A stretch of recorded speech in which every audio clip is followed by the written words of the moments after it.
nós embarcamos numa jornada ao longo da saga de Jó. Nós falamos do exemplo de Jó, nós fizemos uma introdução ao livro de Jó, nós falamos da dedicação de Jó, e hoje eu quero que você conheça o Deus de Jó. O Deus de Jó. Nós vamos ler 2 versículos apenas. Nós vamos ler o verso 1 do capítulo 1 e depois o verso 10 do capítulo 2. Hoje nós ainda não entraremos no texto. Faremos isso, eu te prometo, a partir da semana que vem. E você vai entender por que nós precisamos, ainda antes de mergulharmos no texto propriamente dito, considerar o que vamos considerar hoje à noite. Quem é Deus? Quem é o Deus de Jó? Jó capítulo 1, versículo 1. Havia um homem chamado Jó, que vivia na terra de Uz. Ele era íntegro e correto, temia a Deus e se mantinha afastado do mal. Verso 10 do capítulo 2. Quando a esposa de Jó tenta o induzir a blasfemar contra Deus, Jó respondeu à esposa: você fala como uma mulher insensata. Aceitamos da mão de Deus apenas as coisas boas e nunca o mal? Aceitamos da mão de Deus apenas as coisas boas e nunca o mal? Deus está dizendo que da mão de Deus vêm coisas boas e coisas más. E a prova de que ele não falou algo que fosse mentira, a prova de que ele não pecou com seus lábios quando ele disse: aceitaremos da mão de Deus apenas as coisas boas e nunca o mal. A prova de que o que ele disse é verdade é que o autor do livro fez questão de inserir a frase seguinte: em tudo isso, inclusive no que ele acabou de dizer, em tudo isso, Jó não pecou com seus lábios. Quem é o Deus de Jó? O Deus de cuja mão vêm coisas boas e coisas más. O espírito dessa época é tão contrário a tudo o que o mundo ocidental sempre abraçou da cosmovisão judaico-cristã.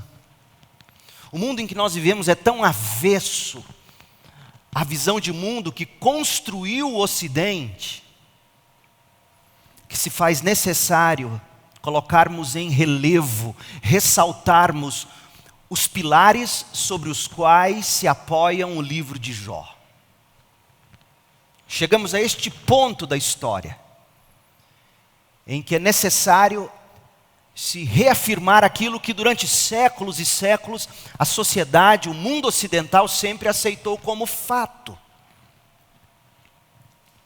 Ora, se fosse só o mundo lá fora que fosse avesso ao que temos como pressupostos invioláveis, para usar uma linguagem mais rebuscada, se fosse apenas o mundo lá fora que fosse avesso aos axiomas da fé, seria bem mais fácil a nossa batalha. O problema é que muito do que se crê hoje, muito do que se combate lá entre os céticos, tornou-se para nossa ruína pauta de tantos dos que se dizem cristãos. Os cristãos hoje creem e combatem, em grande medida, as mesmas coisas que o mundo cético ou sem Deus lá fora o faz. Portanto, antes de nós mergulharmos na saga de Jó, hoje pela manhã nós fizemos uma exposição. Se você não esteve, ou se você deseja mais do texto, de manhã nós fizemos isso. Nós desembrulhamos o primeiro parágrafo do livro, capítulo 1, de 1 a 5. Vimos a dedicação de Jó e falamos dos conselhos que Jó tem para os pais desta geração. Mas antes de irmos no livro, nós não iremos pelo livro de Jó, trecho a trecho, como a gente costuma fazer. Nós vamos pegar blocos maiores. Antes de nos mergulharmos nesses blocos maiores, nos dilemas de Jó, falaremos dos dilemas dele. Antes de mergulharmos nos debates de Jó, antes de nós olharmos para o texto e vermos Jó se despindo para nós, antes de falarmos das descobertas de Jó, do desfecho do livro de Jó, precisamos agora fazer 5 afirmações, 5 observações preliminares, apresentando 5 pilares sobre os quais se sustenta o livro de Jó. E isto vai preparar o terreno para o nosso estudo do livro. Quais são esses pilares? Primeiro, Jó é um livro inspirado por Deus. Não é uma lenda, não é um mito. Segundo, Jó está alicerçado em Cristo, a pedra angular, o fundamento. Terceiro, Jó trata da soberana, sábia e graciosa providência de Deus. Em quarto lugar, o quarto pilar, o Deus de Jó é absolutamente soberano, apesar de combatido nesta época. E em quinto lugar, o sofrimento está destinado a provar todos os cristãos. Estes são os pilares sobre os quais se apoia o livro de Jó. Lembra lá da primeira mensagem, domingo passado pela manhã, quando eu disse no início da série que este livro seria um divisor de águas na vida e na teologia de muitos de vocês? Pois bem, apertem os cintos e você vai começar a entender por quê. O livro de Jó não é para fracos. O livro de Jó é para sustentar fracos e torná-los fortes com a visão de um Deus absolutamente soberano, sábio e bom. Primeira coisa, Jó é um livro inspirado por Deus. E você vai ver a importância de afirmarmos isso quando a gente começar a ouvir Jó falar, quando nós ouvirmos o próprio Deus falar nesse livro.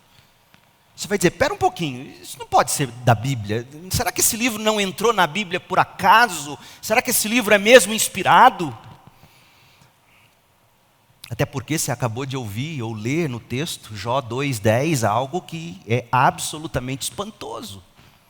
Quando Jó responde, repreende e corrige a mulher dele, Jó diz, você fala como uma mulher insensata. Nós vamos aceitar das mãos de Deus apenas as coisas boas, nós não vamos aceitar das mãos de Deus o mal. Como assim? Das mãos de Deus sai o mal? Deus cria o mal? Não, Jó não diz que Deus cria o mal. Mas ele diz que coisas más também passam pela mão de Deus e chegam a nós. E em tudo isso, Jó não pecou contra Deus. Então veja, é absolutamente essencial ter a certeza de que este livro é inspirado por Deus. E uma das maneiras de você definir a canonização, lembra que eu falei que nós vamos começar a escola de teologia sexta-feira? Nós ainda chegaremos adiante num módulo onde nós vamos estudar passo a passo, bem bonitinho, como que a Bíblia foi canonizada, qual foi o processo de inspiração, de seleção dos livros. Isso é dúvida para muita gente. Mas uma das maneiras de você definir o cânon do Antigo Testamento é ver o que os apóstolos falaram sobre os livros do Antigo Testamento. Então, por exemplo, abrem em 2 Timóteo 3,16. Em 2 Timóteo 3,16, Paulo está argumentando com Timóteo, dizendo que Timóteo havia sido ensinado desde pequenininho pela mamãe e pela vovó nas Escrituras Sagradas. E aí Paulo diz a Timóteo que Escritura Sagrada é essa na qual ele foi ensinado desde cedo. Paulo diz, 2 Timóteo 3,16, toda a Escritura, essa palavra Escritura, é referência ao Antigo Testamento. Todos os estudiosos da Bíblia têm consenso nisso. Quando Paulo diz aqui, toda a Escritura é inspirada por Deus, Paulo está se referindo a Gênesis a Malaquias. Toda a Escritura é inspirada por Deus, soprada por Deus, e portanto é útil para nos ensinar. Jó é útil para nos ensinar o que é verdadeiro, e para nos fazer perceber o que não está em ordem em nossa vida. Ensina e corrige ou revela o que não está em ordem, para que nós possamos então colocar em ordem, à luz da Bíblia. A Bíblia ou a Escritura nos corrige quando erramos e nos ensina a fazer o que é certo. Deus a usa para preparar e capacitar seu povo para toda boa obra. Então esta é a Escritura, inspirada por Deus. Tá, mas o que isso tem a ver com Jó?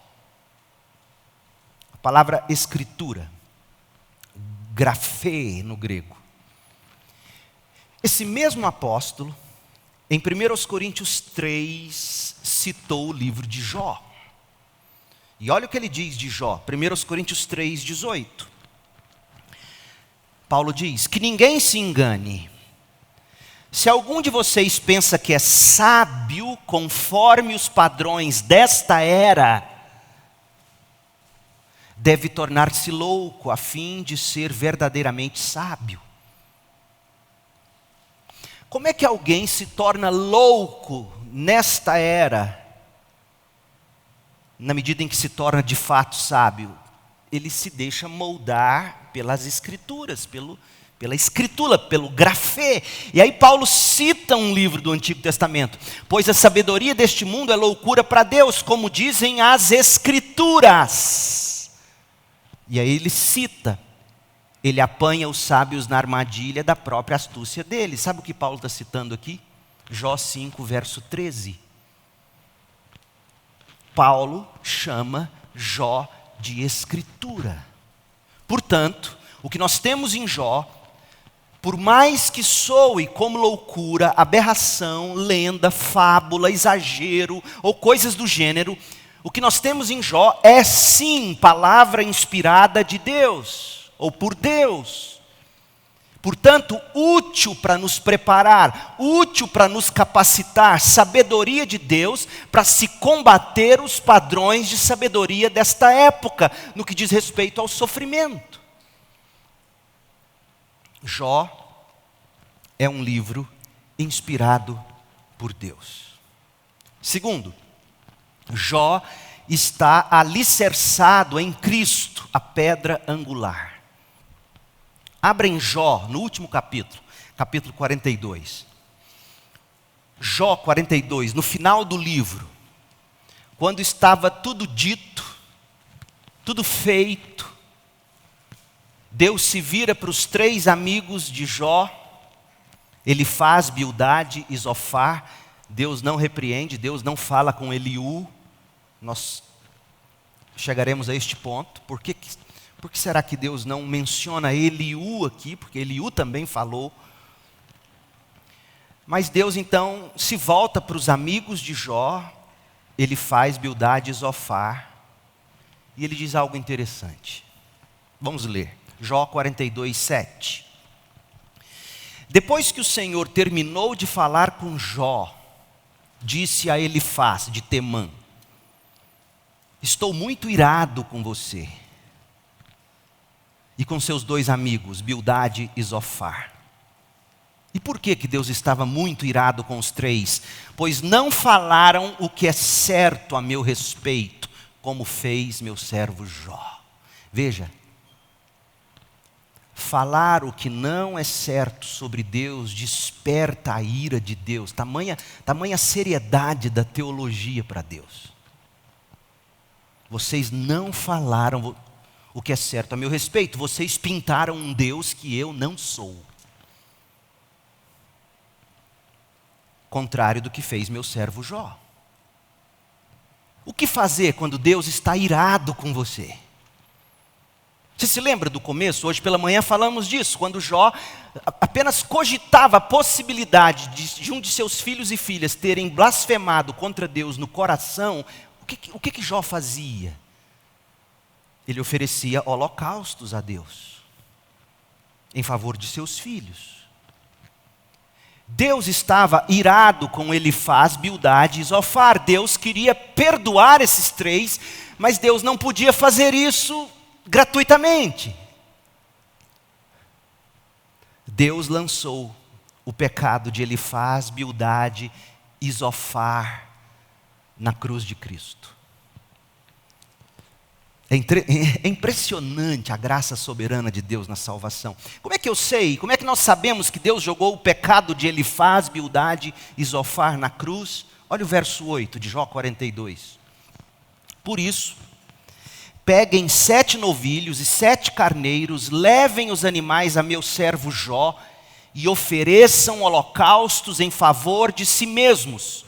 Meu servo Jó orará por vocês, e eu aceitarei a oração dele. Não tratarei vocês como merecem, por sua insensatez, pois não falaram o que é certo a meu respeito, como fez o meu servo Jó. Cuidado com o que você fala sobre Deus.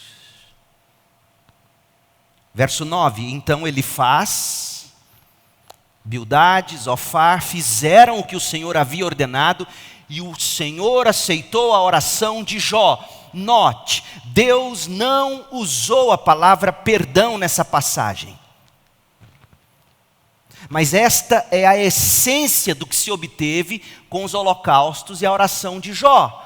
A essência do que se obteve foi: Elifaz, Bildade e Zofar foram perdoados dos seus pecados contra Deus e contra Jó. Importante. Esse texto de Jó nos remete aos escritos do Novo Testamento. Sobretudo a um texto em Romanos 3. Abra em Romanos 3, 25. Romanos 3, 25 e 26. Veja, eu estou mostrando para você que o livro de Jó está alicerçado em Cristo. Romanos 3, 25. Deus apresentou Jesus como propiciação, como sacrifício pelo pecado. Com o sangue que ele derramou. O que é propiciação? É a satisfação da ira de Deus. O sangue derramado, o salário do pecado é a morte. Deus apresentou Jesus como sacrifício, propiciação pelo pecado, com o sangue que ele derramou, mostrando assim sua justiça em favor dos que creem. No passado, veja, no passado, inclusive nos dias de Jó, no passado, lá na era de Bildade, Zofar, Elifaz, Deus se conteve e não castigou os pecados antes cometidos. Por quê? Verso 26, porque Deus planejava revelar sua justiça no tempo presente. Com isso, Deus se mostrou justo em Cristo, condenando o pecado, e justificador, declarando justo o pecador que crê em Jesus. Sabe o que Paulo está fazendo? Paulo está nos narrando como o próprio Deus resolveu um problema teológico enorme. Qual é o problema teológico? Como Deus perdoou pecados no Antigo Testamento. Como é que Deus foi capaz de perdoar Elifaz, Bildade, Zofar? Como? A resposta do apóstolo é que Deus esperava pela cruz de Cristo, onde o pagamento total pela culpa do pecado seria feito, onde Cristo morreria no lugar dos pecadores. Na antiga aliança, a propiciação ou a satisfação completa da ira de Deus no sacrifício eterno do Filho de Deus foi simbolicamente prefigurado nos vários incidentes, os holocaustos. E, por exemplo, Jó 42, de 7 a 9, é uma sombra da cruz de Cristo. A maioria dos brasileiros tem exatamente o problema oposto com Deus. Porque o grande problema na cabeça de Paulo é: como é que Deus justo perdoou injustos? Gente, para você entender o que eu estou tentando dizer, é tão difícil para a gente entender isso. Digamos que você esteja assistindo o canal Justiça, os ministros do Supremo estão julgando uma causa seríssima, e do nada eles resolvem absolver alguém que é confessadamente, comprovadamente culpado. E aí os juízes simplesmente decidem, eles dizem: não, vamos dar uma chance. O que nós faríamos? Nós abominaríamos um juiz assim, porque na cabeça da gente, na prática, funciona assim: se é injusto, tem que cumprir a pena. O grande problema teológico era esse: Deus é justo, como Ele é capaz de perdoar injustos? Mas na cabeça da gente, não. Sabe qual é o problema na cabeça da gente? É a seguinte: por que coisas ruins acontecem comigo? Será que Deus não me ama? Já o principal problema de Paulo com Deus é que as coisas vão bem para os pecadores. E aí Paulo diz: sabe como Deus resolveu isso? Desde esses dias aqui de Elifaz, Bildade, Zofar, Deus lançou tudo na cruz de Cristo. E todos os holocaustos do Antigo Testamento apontaram para Cristo. Porque Deus em Cristo na cruz se tornou justo, sangue de um justo foi derramado no lugar de injustos. Deus se tornou justo, aplicou a justiça, e Deus se tornou justificador, aplicou o perdão. Assim sendo, a gente tem que calçar o livro de Jó em Jesus Cristo. O livro de Jó vem nos calçado de Cristo, e todo o Antigo Testamento, por assim dizer. Cristo é o alicerce, Cristo é o fundamento que dá sustentação à saga de Jó, e também a minha, e também a sua saga. Tudo em Jó se alicerça em Cristo. Começa falando de holocausto, capítulo 1, termina falando de holocausto, capítulo 42. O perdão que Jó e seus filhos receberam de Deus custou o sangue de Cristo. O perdão que os amigos da onça de Jó receberam custou o sangue de Cristo. Todo o bem que Jó recebeu foi comprado com o sangue de Cristo. É bom que se diga isso explicitamente aqui no início, antes de mergulharmos no livro em si, porque se nós não falarmos muito de Cristo e da cruz de Cristo ao longo das exposições de Jó, que ninguém se esqueça de que tudo de bom que segue no livro de Jó foi comprado por Jesus Cristo, com o sangue dele lá na cruz. O livro de Jó se alicerça em Cristo, a pedra angular. Não nos vem por acaso, não é que temos direito às benesses de Deus, não temos direito. O que nos é de direito é a justa condenação. Nós pecamos contra a glória de Deus. E tudo de bom que Jó recebe no fim, a salvação de seus filhos, o censo que sua mulher aparentemente recobra, o perdão desses amigos que falaram tão mal sobre Deus para Jó e pecaram contra Deus e pecaram contra Jó. O grande dilema do livro não é por que Jó teve que sofrer tanto. O grande dilema do livro é como Deus foi capaz de perdoar esses pecadores. A resposta: o sangue de Jesus. É assim que Deus te aceita e te recebe, meu povo. Não há em nós nenhuma vantagem ou qualidade ou fator de merecimento, absolutamente. Nós não somos melhores que os amigos de Jó, não somos melhores do que ninguém. Chama-se graça. Então o livro de Jó é inspirado por Deus, o livro de Jó se alicerça em Cristo, a pedra angular. Em terceiro lugar, Jó trata da soberana, sábia e graciosa providência de Deus. A saga de Jó, ela não é fácil de ser absorvida. Não é mesmo? Sobretudo se você vai para o livro fazendo as perguntas erradas, como já dissemos domingo passado. Por exemplo, você não tem que ir para Jó fazendo a pergunta: por que pessoas boas sofrem? Por que o sofrimento? Para que o sofrimento? Não é esse o tipo de resposta que o livro de Jó nos oferece. O livro de Jó, ele foi construído para terminar no grande palco, e o grande palco é o capítulo 42.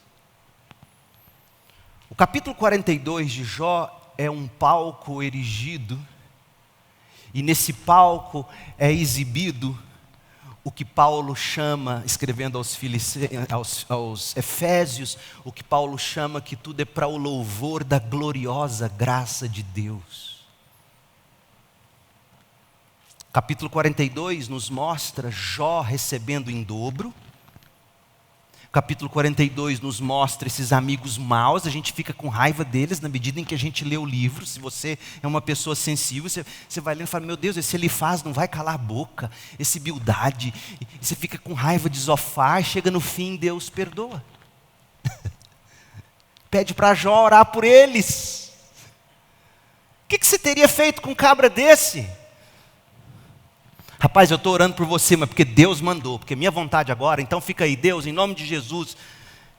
Sei lá o que você diria. Mas o livro termina mostrando o louvor da gloriosa graça de Deus sobre Jó, sobre seus amigos. Eu estou me adiantando aqui, mas você se lembra que Deus manda Jó orar por eles, pelos amigos?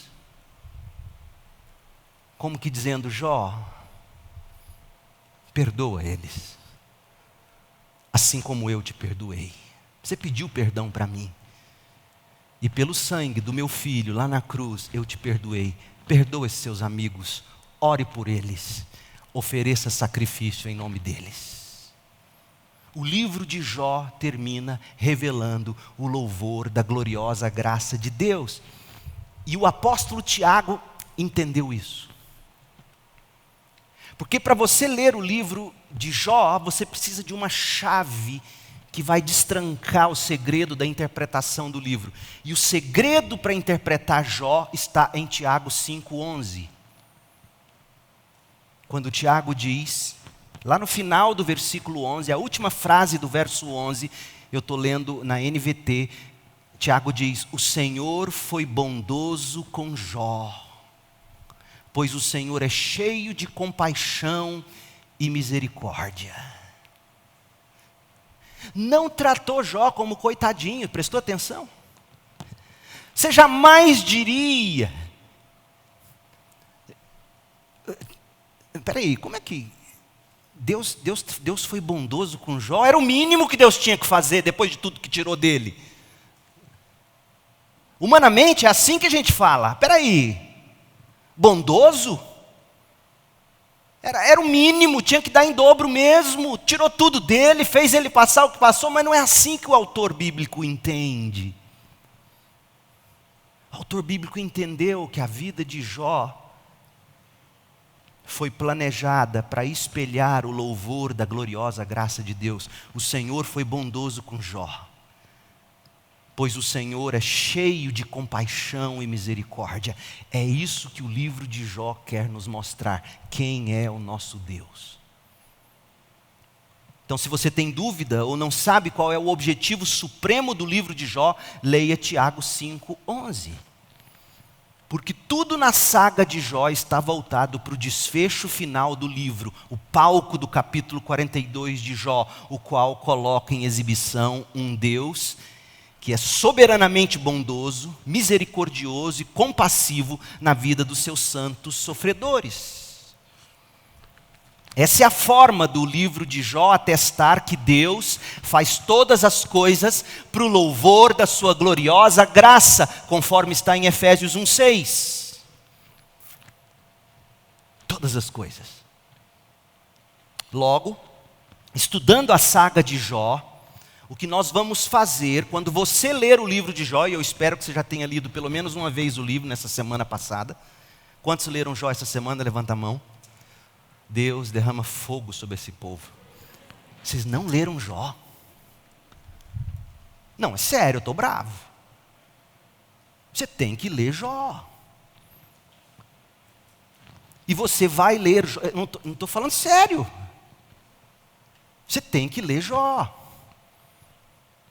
Estudando a saga de Jó, o que nós vamos fazer, e você ao ler o livro de Jó, você vai buscar visualizar a soberania de Deus, a misericórdia de Deus, a bondade de Deus, a compaixão de Deus no nosso sofrimento, fazendo com que todas as coisas cooperem para o bem da nossa salvação, da nossa santificação, como está em Romanos 8, de 28 a 30. Ler o livro com essas óticas, ou com essas lentes, é ser fiel à observação do Novo Testamento, de que é disso que se trata Jó. Do que trata o livro de Jó? A soberania divina proposital, a fé paciente do profeta resistente, conforme Tiago descreve Jó, um profeta resistente, perseverante, paciente, um Deus soberano com propósito, um servo fiel e resistente, e a glória da misericórdia de Deus, que corta em nós, que corta fora de nós tudo o que é necessário para que a gente possa ver Deus glorioso na face de Cristo. Você vai ler Jó, né? Em quarto lugar, o Deus de Jó é absolutamente soberano, apesar de combatido nesta época. Gente, nós vivemos numa época, e não é nada novo, viu? Mas é mais agressivo hoje. É mais agressivo hoje. Nós vivemos numa época em que os ensinamentos do livro de Jó, como nós os veremos, são combatidos, são negados de uma forma militante. Preste atenção no termo, militante, por alguns evangélicos, até entre batistas. E eu queria que essas pessoas lidassem apenas com Jó 2:10. Eu vou citar para vocês alguns teólogos, alguns pensadores mais recentes, a maioria deles americanos. Mas esses homens que eu vou citar compõem a biografia das vozes evangélicas que mais negam e mais combatem a soberania absoluta de Deus no Brasil entre evangélicos. Primeiro é um homem chamado William Barclay. William Barclay é autor de uma série de comentários dos livros do Novo Testamento, muito influente, sobretudo por causa das informações históricas, culturais, pelo pano de fundo do Novo Testamento. William Barclay escreveu um comentário para cada livro do Novo Testamento de uma forma homilética, esplêndida. No Brasil, William Barclay se popularizou através dos comentários dele que foram traduzidos não para o português, mas para o espanhol, e a maioria dos professores dos seminários, dos pastores de 1, 2 gerações atrás, 3 talvez, não sabiam ler o inglês e então consumiam William Barclay nos comentários dele em espanhol. Se você for no seminário aqui em Goiânia, Batista, você vai ver lá na seção de comentários onde está o livro dele, William Barclay espanhol, todo surrado de tanto ser consultado. Então ele foi muito usado, porque é homilético, tem histórias de pano de fundo, históricos, ele é muito bom nisso.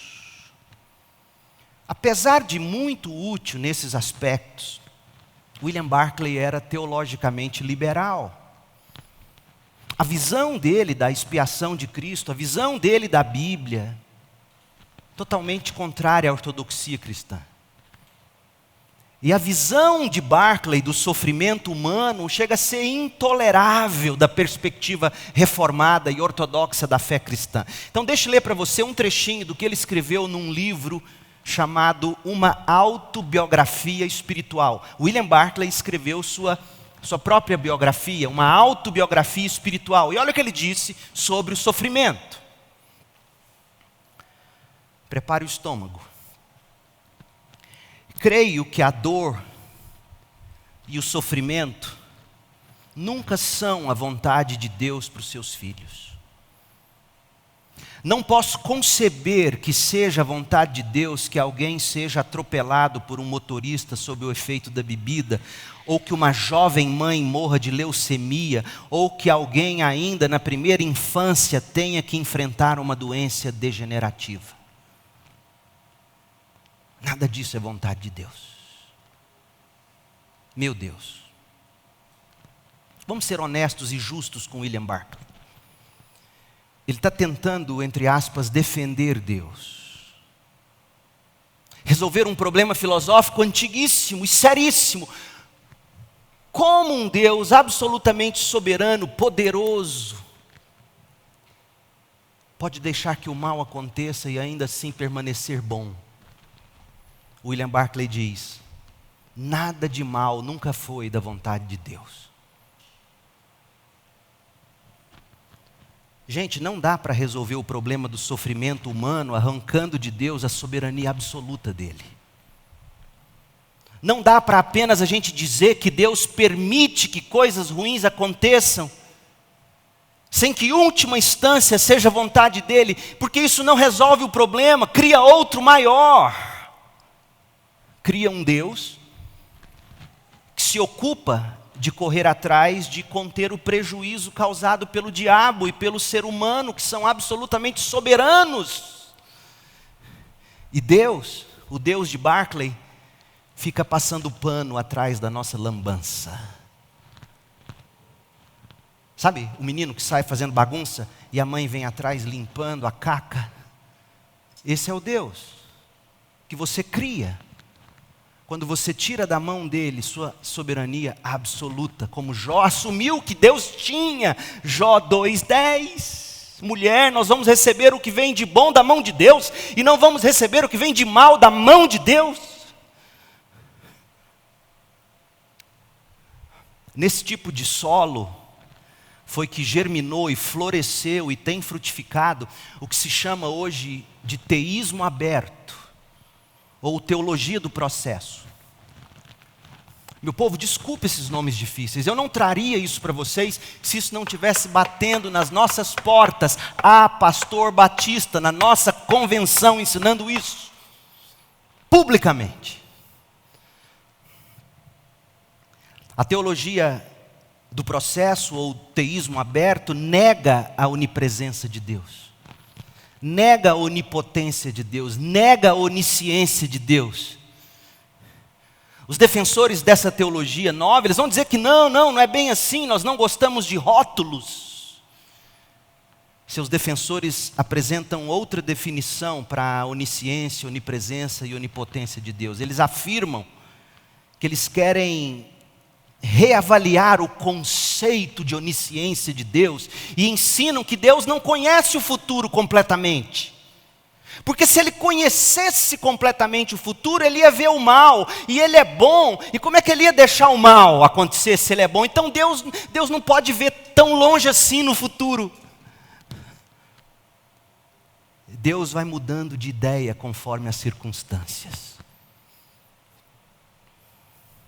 Você está achando que eu estou exagerando? É isso que se prega, é isso que se crê, é isso que se ensina. John Sanders escreveu um livro, olha o título dele, em tradução livre: O Deus que Arrisca. Meu povo, isso é blasfêmia, dizer que Deus é um Deus que arrisca. The God who risks. Dizer que Deus se arrisca é blasfêmia. Mas olha o que ele diz, John Sanders: Deus não tem um propósito divino específico para cada ocorrência do mal. Quando uma criança de 2 meses contrai um câncer ósseo doloroso e incurável, que significa sofrimento e morte, é um mal sem sentido. Veja, você arranca a soberania da mão de Deus sobre o nosso sofrimento, sabe o que resta?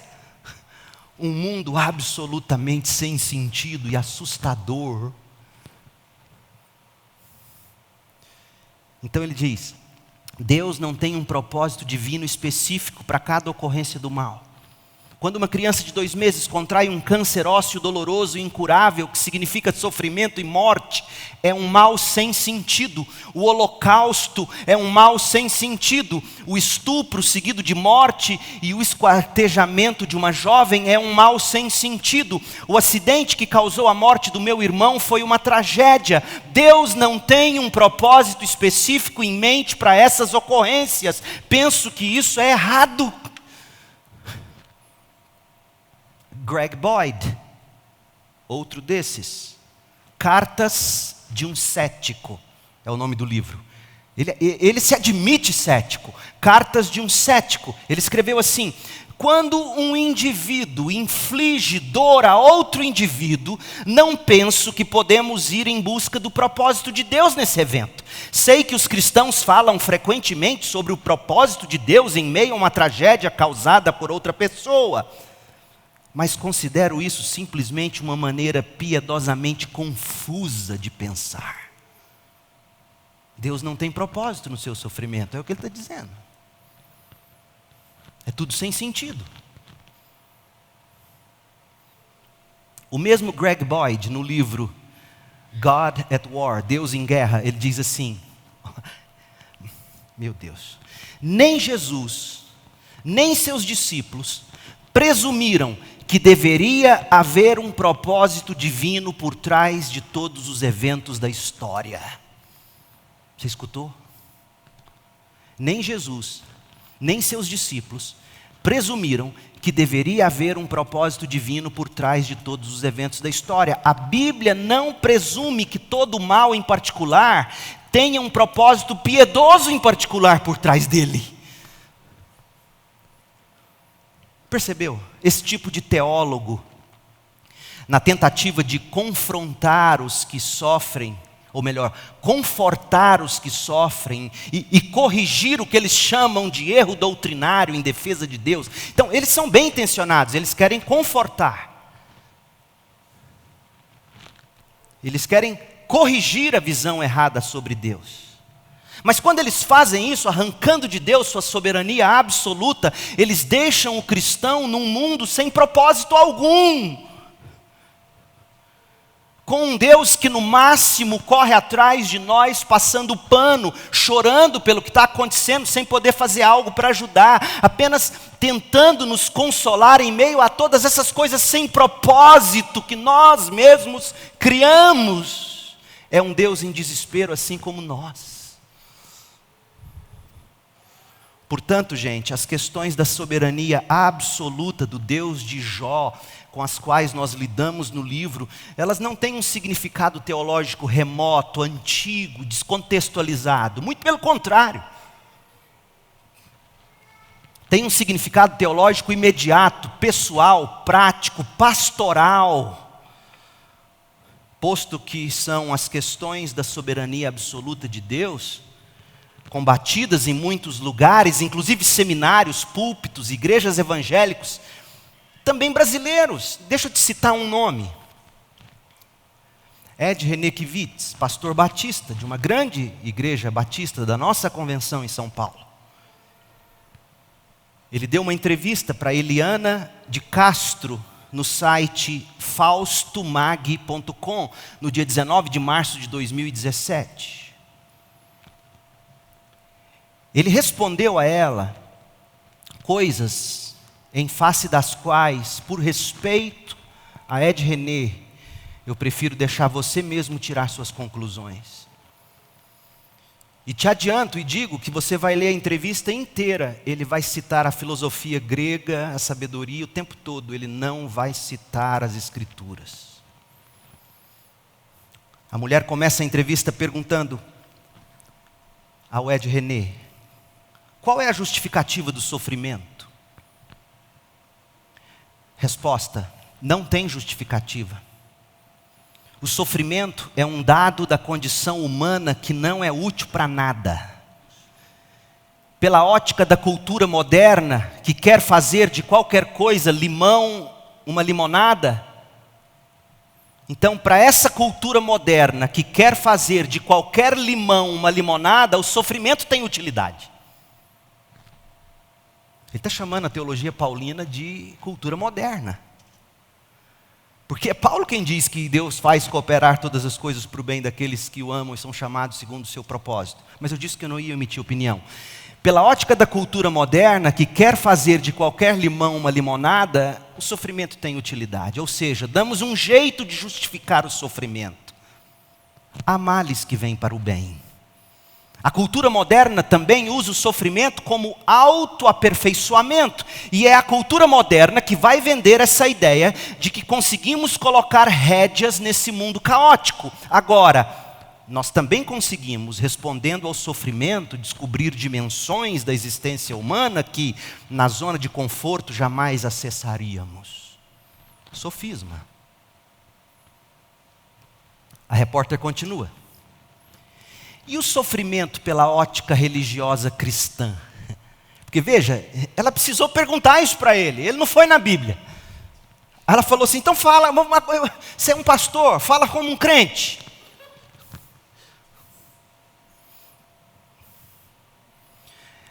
Resposta: é um dado posterior ao que a teologia chama de pecado original. Ou seja, o sofrimento não deveria ser um elemento de realidade existencial humana. O sofrimento não deveria ser um elemento de realidade existencial humana. O sofrimento é uma consequência de algo errado que fizemos. Ou seja, nós estragamos o plano original de Deus. Oh, coitado de Deus. E Deus agora se ocupa de remediar a nossa bagunça. Deus vive de passar panos.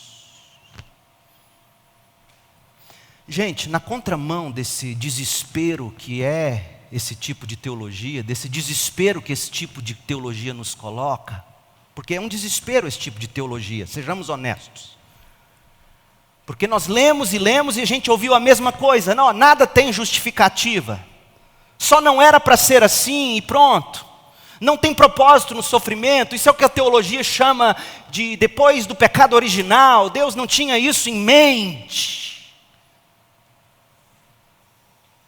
Isso é uma afronta à cruz de Cristo, e eu vou te explicar por quê. Olhando para a Bíblia. O Deus de Jó, gente, ele é absolutamente soberano, totalmente sábio, constrangedoramente gracioso e transbordante de bondade e de misericórdia no sofrimento dos seus filhos. Afinal de contas, olhe para o que a Bíblia diz. Efésios 1, 10 e 11. Deixa a Bíblia dizer. Se Deus tinha ou não um plano desde antes da fundação do mundo, e esse plano envolvia sim o mal, não criado por Deus, escolha dos homens, mas que não pegou Deus de surpresa. E Deus desde sempre planejou exaltar sua graça na cruz de Cristo. E a cruz só seria possível num mundo onde existe o mal. Certo ou errado? É para dizer que está certo. Olha o que está dito em Efésios 1:10. E Paulo começa, NVT. E o plano é este. Ué, não tem plano? No devido tempo, Deus reunirá sob a autoridade de Cristo tudo o que existe nos céus e na terra. Além disso, em Cristo, nós nos tornamos herdeiros de Deus, pois Ele, Deus, nos predestinou conforme seu plano e faz que tudo ocorra de acordo com a sua vontade. Ora, será mesmo que o Deus de Paulo é o mesmo Deus dos teólogos que a gente acabou de citar, gente? Porque Paulo está dizendo que Deus faz tudo ocorrer de acordo com a sua vontade. O que é tudo? Deixa eu te dar alguns exemplos. Inclui a queda de pardais no chão. Mateus 10, 29. Só cai se for plano de Deus. Envolve a sorte ou os dados que são lançados em Provérbios 16, 33. O juízo divino na forma de matança e cativeiro do povo de Deus. Salmo 44, 11. As decisões dos reis. Provérbios 21, 1. A surdez, a mudez, a cegueira dos homens. Êxodo 4, 11. Plano de Deus. A doença dos filhos, segundo Samuel 12, 15, o empobrecimento e o enriquecimento, 1 Samuel 2, 7, o sofrimento dos santos, 1 Pedro 4, 19. A conclusão dos nossos planos de viagem, Tiago 4, 15. A perseguição aos cristãos, Hebreus 12, de 4 a 7. O arrependimento do pecador, é plano de Deus, 2 Timóteo 2, 25. O dom da fé, Filipenses 1, 29. A busca da santidade, Filipenses 3, de 12 a 14. O crescimento espiritual dos crentes, Hebreus 6, 3. O dar e o tirar a vida, 1 Samuel 2, 6. A crucificação do Filho eterno de Deus, Atos 4, de 27 a 28. Enfim, desde a menor até a maior coisa, de todas as coisas no universo, seja bem ou mal, felicidade ou tristeza, pagão ou cristão, dor ou prazer, sucesso ou azar, saúde ou doença, vida ou morte, Deus governa absolutamente soberano a tudo e a todos para seus propósitos sábios, justos e bons. Isaías 46, abra sua Bíblia e veja, Isaías 46, 9 e 10, diz assim: lembrem-se do que fiz no passado, eu fiz, diz o Senhor. Não foi o Egito, não foi o povo porque pecou, eu fiz. Lembrem-se do que eu fiz no passado, pois somente eu sou Deus,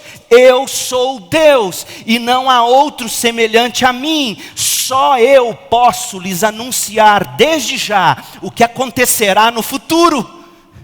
Teísmo aberto, teologia do processo. E Deus continua, você ainda tem dúvida? Todos os meus planos se cumprirão, pois faço tudo o que desejo. Sabe como é que a gente costuma entender isso aqui? Dizendo assim, não, Deus tem um plano bom que não envolve o mal. Então o mal entra no meio e aí Deus sai tirando o mal. Não, porque se você acredita nisso, você está acreditando que existe um poder paralelo e não tem poder paralelo para Deus. O diabo anda na coleira de Deus. O diabo é ferramenta de Deus. Pergunta para Jó. Agora que ele está no céu, antes ele não sabia. Nenhum mal nos acomete, nenhuma doença nos acomete, a qual esteja fora da vontade de Deus. Amós 3, verso 6, ouça, Amós 3, verso 6. Quando a trombeta soa o alarme, o povo não fica assustado? Acaso a calamidade sobrevém a uma cidade sem que o Senhor a tenha planejado? Isso aqui é Bíblia ou não é, meu povo? Que Deus é o seu. Lamentações, capítulo 3. Lamentações 3, 37 e 38. Quem pode ordenar que algo aconteça sem a permissão do Senhor? Acaso o Altíssimo não envia tanto a calamidade como o bem? Isso é Bíblia, meu povo.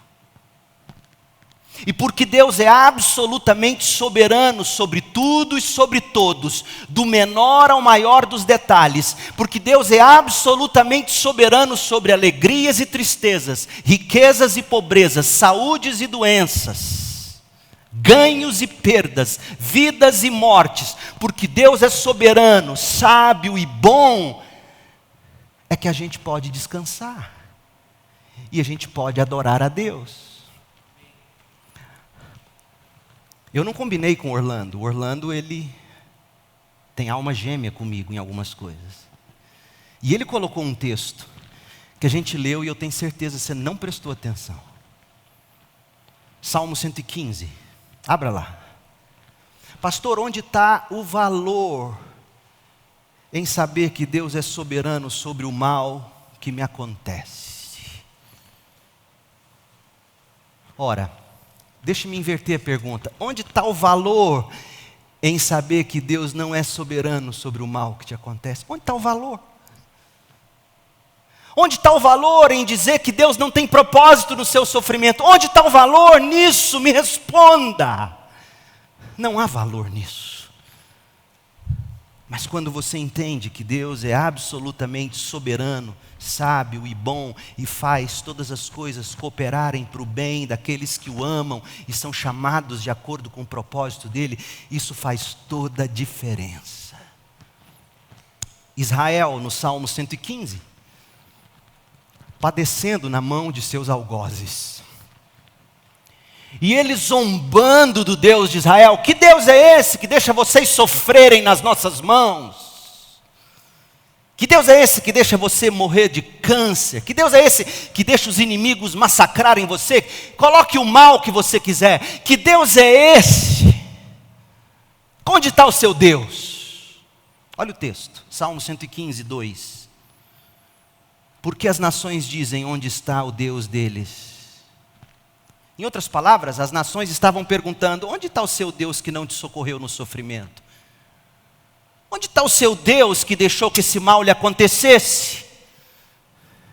A resposta do crente: nosso Deus está nos céus e faz tudo como deseja. Esse é o meu Deus. E eu não vou ter respostas. Por quê? Deus não quer que eu faça essa pergunta. Para quê? Mas Deus vai se revelar a mim, e meus olhos verão a graça de Deus. Isto se eu permitir que Deus, como um grande cirurgião, com seu bisturi, vai arrancando tudo em mim que me impede de vê-lo. Na medida em que Ele arranca, eu vou enxergando. Ele está no céu fazendo essa laparotomia na minha alma. É isso que Ele faz. Lamentações 3:31. Lamentações 3:31. Pois o Senhor não abandona ninguém para sempre. Embora traga tristeza. O Senhor traz tristeza. Embora traga tristeza, também mostra compaixão por causa da grandeza do seu amor, pois não tem prazer em afligir as pessoas. Uma coisa é a gente dizer que Deus tem prazer no nosso sofrimento. Ele não tem. Outra coisa é dizer que Ele não tem planos para o nosso sofrimento, ou ingerência sobre tudo isso. No mínimo, Ele, poderoso que é, poderia dizer: não. Imagina, você está jogando com seu filho, digamos, aqui na quadra, e o Júlio jogando bola, porque ele foi o maior artilheiro dessa igreja em todos os tempos. O Júlio jogando bola, ele dá uma bicuda na bola, e a bola vem na direção do seu filho, você sabe, vai pegar no rosto dele. Você tem todo o direito e poder e sabedoria e capacidade de estender a mão e a bola não ir no rosto do seu filho. Você impede que a bola atinja o seu filho.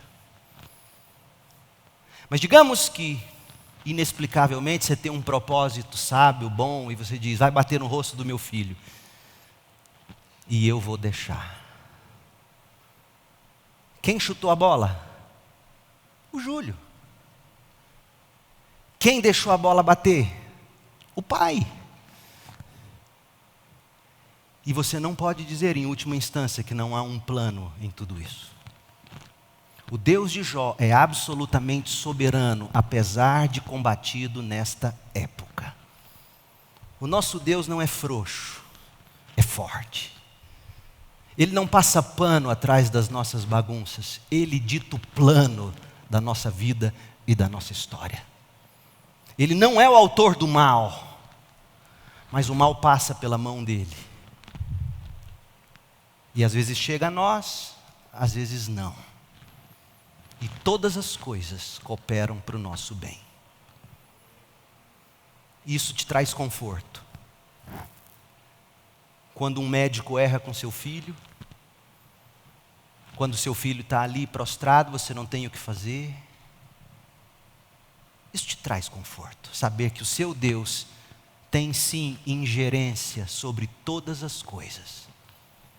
E planos e propósitos em tudo que faz. E por fim, o sofrimento está destinado a provar todos nós. Gente, um dos meus deveres como seu pastor é pregar e orar de forma que você esteja preparado na sua cabeça e no seu coração para não amaldiçoar Deus no dia da sua calamidade. Esse é meu papel como pastor. Preparar você para o sofrimento de um modo que você não perca a fé, não perca a esperança em Deus. Mas mais ainda, preparar você para que em vez de amaldiçoar ou de perder a fé e a esperança, você possa adorar a Deus e louvar a Deus como Pai, absolutamente livre, soberano. Não importa quão intensa, quão profunda seja a tristeza e a dor que Ele traga à sua vida. As primeiras palavras de Derek Thomas na introdução do comentário, lembra dele? Ele pregou aqui, aquele gringo alto, careca que eu traduzi, pregou sobre Jó. Ele escreveu um comentário em Jó que é lindíssimo.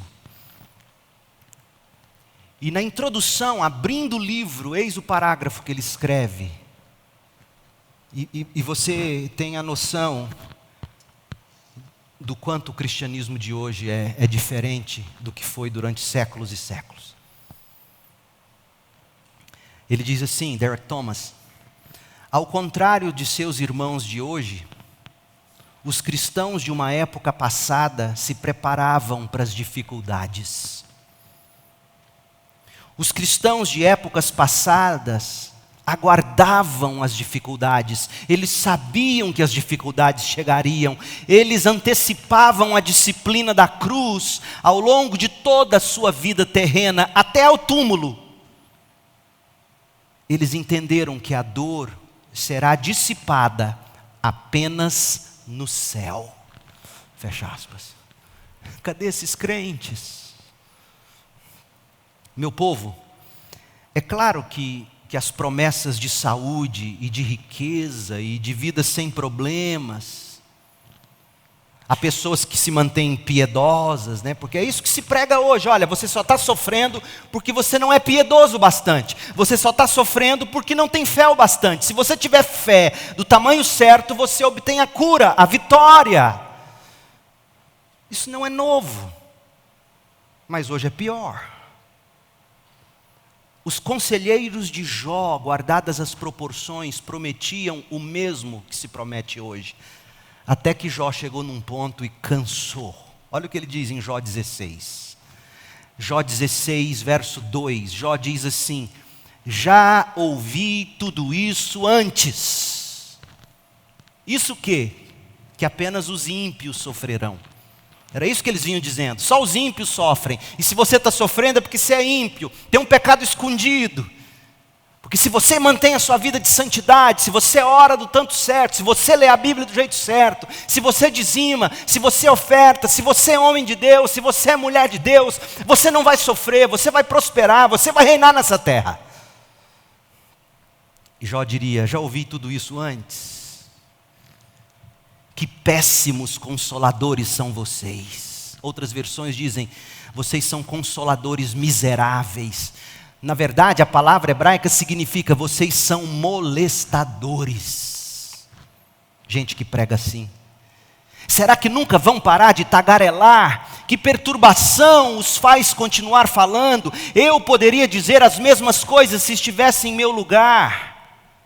Poderia berrar e críticas e balançar a cabeça contra vocês, mas eu faria diferente. Eu pelo menos lhes daria ânimo e tentaria aliviar seu sofrimento. Em vez disso, eu sofro se eu me defendo e sofro igualmente se eu me recuso a falar.